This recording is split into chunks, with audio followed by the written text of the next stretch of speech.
bagaimana Ibrahim mendakwai ayahnya, bahkan sampai sang ayah murka dan mengatakan, la ilam tantahi la arjumanak wahjudi malian. Kalau engkau tidak berhenti mengajak untuk menyembah sesembahanmu ya Ibrahim, akan aku rajam kamu, wahjudi malian, dan silahkan pergi meninggalkan aku waktu yang lama.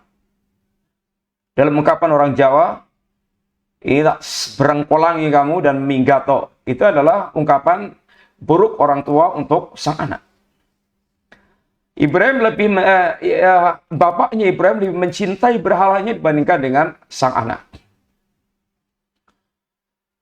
Bagaimana Ibrahim telah berdakwah kepada kaumnya, kepada sang rajanya, yang mengundang mereka ini semuanya murka.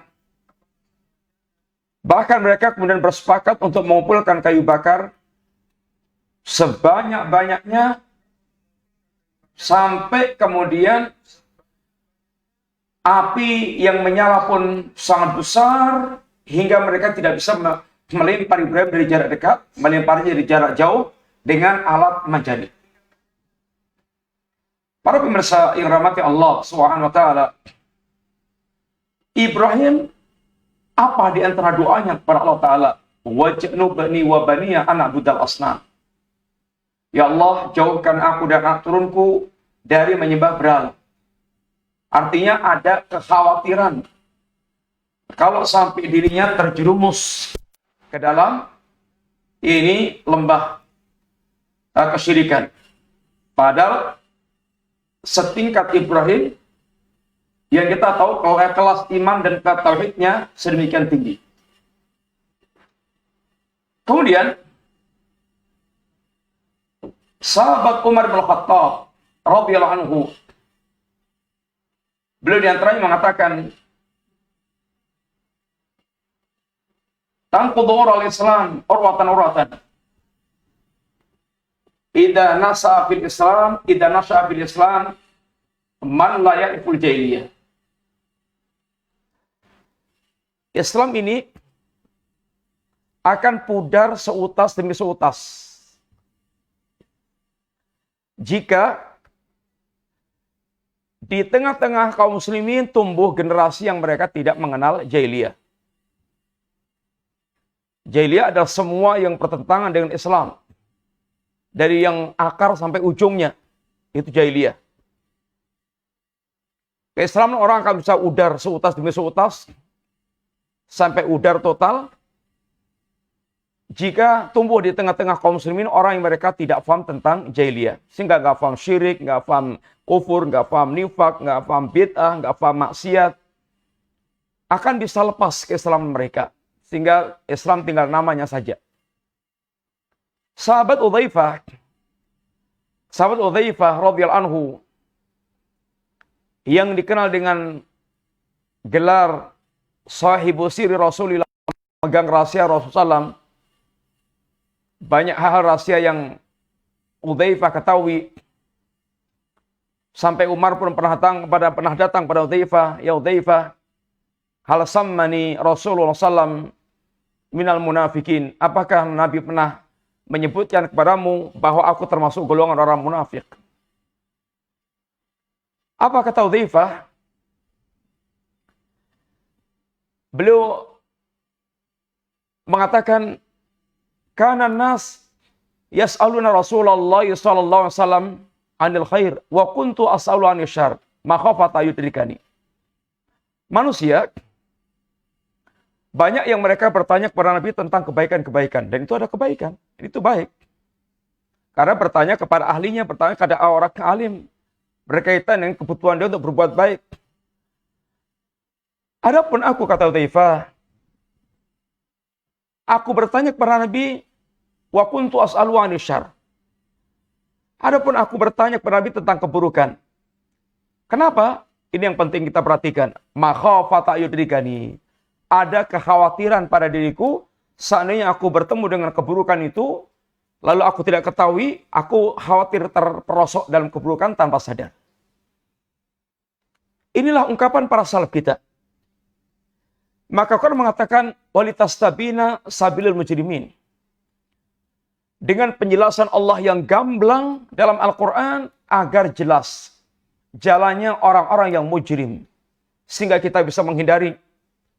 Maka kata seorang penyair, araftu asyarra lali syar, walakin litauqi.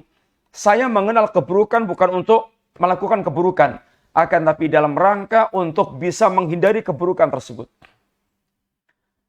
Mengenal pembatal Islam, Bapak Ibu, kaum muslimin yang rahmati Allah Ta'ala, sebuah kebutuhan. Kebutuhan kita semuanya. Jangan sampai syahadat yang telah kita ikrarkan dan telah kita fahami maknanya tersebut bisa kemudian batal dengan perbuatan-perbuatan yang kita lakukan. Para ulama membahas tentang pembatal syahadatain atau pembatal Islam ini dengan pembahasan yaitu kitabur riddah. Pembahasan yang berkaitan dengan perkara-perkara yang bisa menjadikan seorang itu dia murtad, keluar atau rusak agamanya. Dan secara global, pembatal Islam itu ada pembatal Islam yang sifatnya ucapan, pembatal Islam yang sifatnya keyakinan, dan pembatal Islam yang sifatnya perbuatan. Pembatal Islam yang sifatnya ucapan, contoh bahwanya lisannya dengan sadar mencaci maki Allah, mencaci maki Nabi, mencaci maki Quran. Ini membatalkan Islam dia. Keyakinan dia Allah memiliki anak, Allah bersekutu. Ini keyakinan. Keyakinan hari kiamat tidak ada. Ini keyakinan. Keyakinan Quran itu palsu. Ini keyakinan. Ini semuanya keyakinan pembatal Islam. Perbuatan, dia sujud kepada patung. Ini diantaranya melakukan perbuatan-perbuatan syirik yang nyata, yang merupakan syirkun akbar. Ini adalah keyakinan, ini adalah perbuatan. Sehingga ada yang sifatnya perkataan, perbuatan, atau keyakinan. Adapun Syekh Muhammad At-Tamimi rahimahullah ta'ala, yang sering para ulama bawakan juga menjelaskan tentang yakni nawaqidul Islam al-asrah. Pembatal Islam yang 10. Pembatal Islam yang 10. Ada 10 pembatal Islam. Yang kalau kita merinci tadi yang sifatnya ucapan, keyakinan, perbuatan, pembatal Islam sangat banyak banget. Sangat banyak. Adapun 10 perkara ini bukanlah mewakili totalitas pembatal Islam.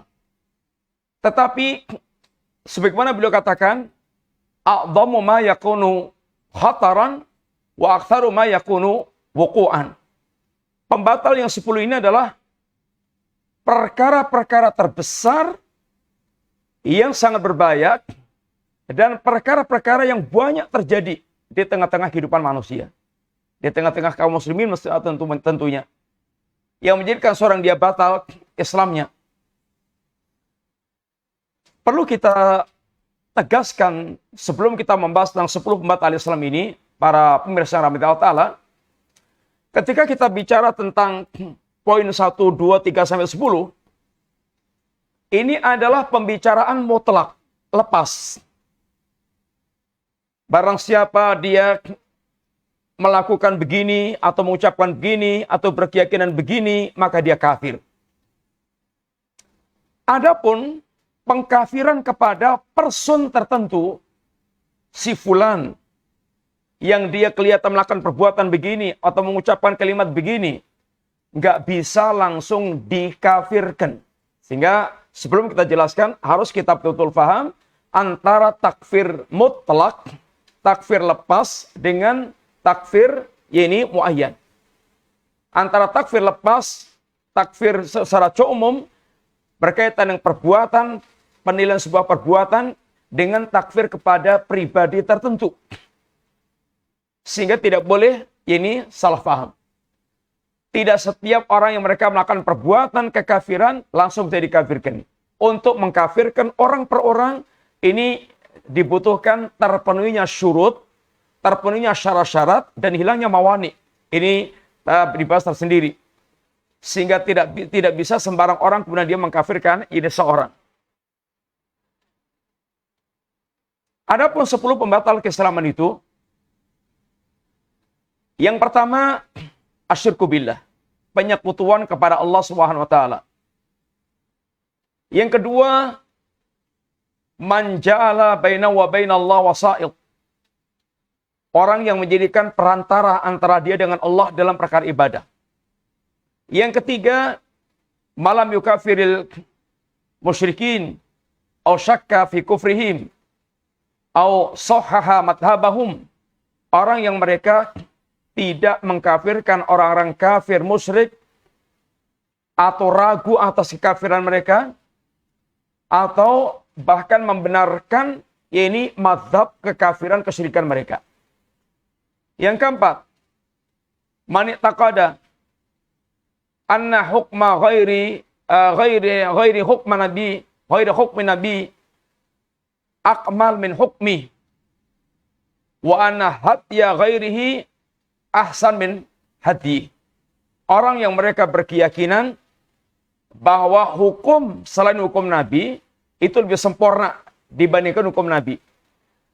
Kemudian petunjuk selain petunjuk Nabi itu lebih bagus dibandingkan dengan petunjuk Nabi. Yang kelima, man abghadha syai'an, orang yang mereka membenci maja'a bi ar-rasul walau amila bih, orang membenci apa yang dibawa oleh Rasul walaupun dia mengamalkannya. Yang keenam, al-istihza, dia memperolok-olok Rasulullah SAW atau agama yang diajarkan Nabi, atau memperolok pahalanya, ini kandungan ajarannya. Yang ketujuh, as-sihru, ini sihir. Yang kedelapan, ini mudaharatul musyrikin alal muslimin wa muawanatum alal muslimin, memberikan pembelaan dan pertolongan kepada orang kafir untuk mengalahkan, menghancurkan, membinasakan kaum muslimin. Yang kesembilan, man taqada anna ba'dhan nas yasihu al-khuruj an syariati Nabi sallallahu. Keyakinan bahwa ada sebagian manusia yang mereka boleh atau leluasa boleh keluar dari syariatnya Rasulullah SAW. Yang ke-10, al-i'rad an dinillah, berpaling dari agama Allah Subhanahu wa taala. Mari kita lihat satu persatu para pemirsa yang rahmati Allah Subhanahu wa taala. Pembatal Islam yang pertama adalah asyirku billah, menyekutukan Allah Subhanahu wa taala. Menyekutukan Allah meliputi menyekutukan Allah dalam hal rububiyah, menyekutukan Allah dalam hal uluhiyah, menyekutukan Allah dalam hal nama dan sifat Allah Ta'ala. Menyekutukan Allah dalam hal rububiyah contohnya, ini menyekutukan Allah yang berkaitan dengan perbuatan-perbuatan Allah. Contohnya orang yang mereka berkeyakinan adanya seorang makhluk atau wali atau orang tertentu yang Allah berikan, yang mereka berkuasa di wilayah tertentu, alam tertentu, mengatur alam semesta. Ini adalah sebuah syirik, bentuk syirik dalam hal rububiyah. Kemudian syirik dalam hal uluhiyah, mempersembahkan ibadah-ibadah kepada selain Allah Ta'ala, kepada jin, kepada manusia, menyembah matahari, menyembah bulan, menyembah bintang, menyembah ini selain Allah Ta'ala. Kemudian syirik dalam hal asma wa sifat, meyakini bahwa ada orang tertentu yang mereka mengetahui perkara yang gaib. Ini adalah contoh di antara orang yang mereka menyekutukan Allah Subhanahu wa taala. Yang Allah Subhanahu wa taala tegaskan, inna syirka la dzulmun adzim. Syirik adalah kezaliman yang paling besar. Wa may yusyrik billah, atau innallaha la yaghfiru ayyushraka bih wa yaghfiru ma duna dzalika liman yasha. Allah tidak akan mengampunkan dosa kesyirikan. Dan Allah dengan kehendaknya akan mengampunkan dosa selain syirik. Innahu man yusyrik billah faqad haramallahu alaihi jannah. Barang siapa yang menyekutukan Allah, Allah haramkan baginya surga. Man mata yusriku billah, man mata yusriku bi syai'an dakhalan nar. Barang siapa yang dia mati dalam keadaan menyekutukan Allah, dia masuk neraka. Ini adalah syirik pembatal Islam. Syirik yang akan menghancurkan seluruh amal perbuatan mereka. Yang Allah tegaskan kepada Rasulnya sallam, la in asyrakta la yahbatan amaluk. Seandainya engkau menyekutukan Allah ya Muhammad sallam, niscaya seluruh amalmu akan hancur. Inilah diantara ini bahaya syirik. Dan alangkah sangat banyaknya di tengah-tengah masyarakat kita ini yang masih terjerumus dalam kesyirikan. Bahkan ketika mereka berkeyakinan atau mereka berkeyakinan tentang Allah, Allah itu ada, Allah Maha Esa. Tetapi bersama keyakinan dia tentang Allah ini, yaitu keyakinan tentang rububiyah Allah, mereka menyekutukan Allah dalam hal uluhiyahnya. Mereka menyekutukan Allah dalam hal uluhiyahnya. Sehingga kita bisa melihat kenyataan dalam kehidupan kita. Bersama dia meyakini Allah, dia sesajen labuan di pantai selatan.